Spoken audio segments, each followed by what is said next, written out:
Alexa, order all the popcorn.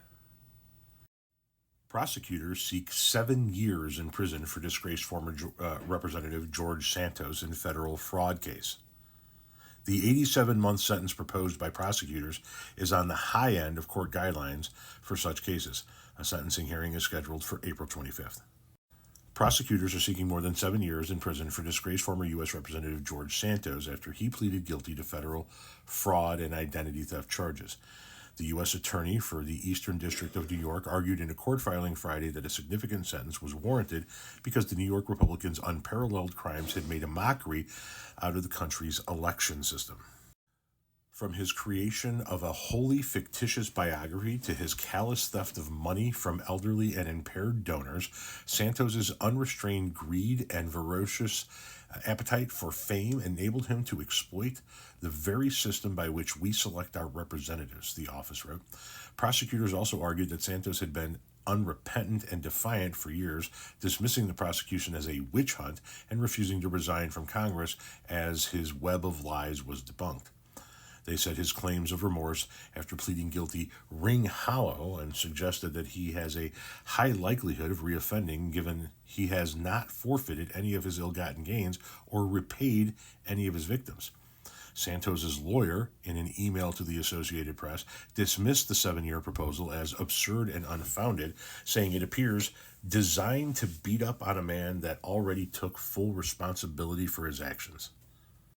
In their own sentencing memo Friday, they rejected the notion that Santos will fall back into criminal behavior, noting that he has no prior criminal record and also provides crucial support to his sister and her young daughter.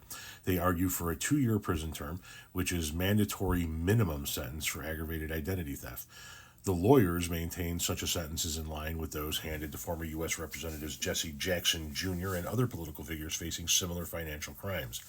They also touted Santos's cooperation in a separate federal investigation into a Texas man who tried to dupe Santos out of nearly $1 million by posing as a political fixer, offering to destroy evidence in his cases.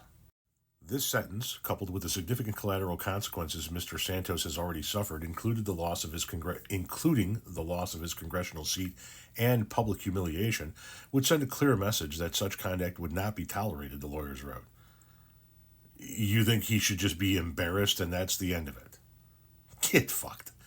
A federal judge on Long Island is scheduled to decide Santos' sentencing during a court hearing on April 25th.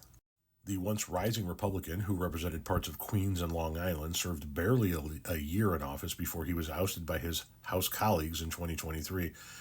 Just the 6th congressperson ever expelled in the chamber's history.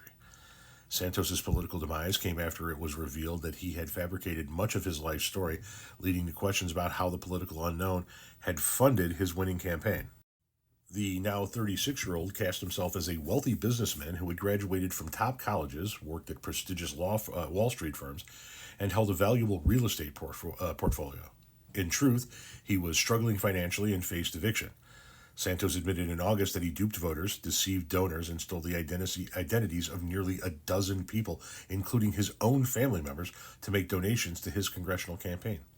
He was initially due to be sentenced in February, but a judge granted him a 3-month reprieve to come up with more than $500,000 in court fines. As part of his plea deal, Santos agreed to pay nearly $375,000 in restitution and $205,000 in forfeiture. So this dude's lawyer is arguing that he shouldn't face a longer prison sentence because, he was publicly humiliated and he's not going to do it again. Is 7 all we can give this jagoff?